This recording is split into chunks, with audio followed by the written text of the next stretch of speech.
নমস্কার, welcome to my channel. আমার কিছু কথা, আমি অনিমেষ আপনাদের সঙ্গে।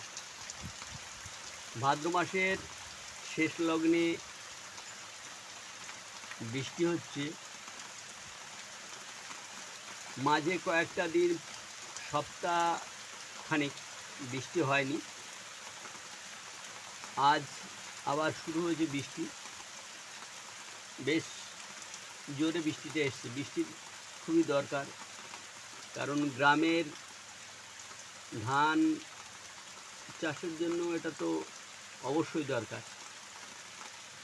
যে সমস্ত উঁচু জায়গাগুলো আছে সেগুলোয় জল নেই, সেই কারণে শুকনো হয়ে গেছে, তাই বৃষ্টির প্রয়োজন। এই বৃষ্টিটা খুবই উপকার দেবে সবার,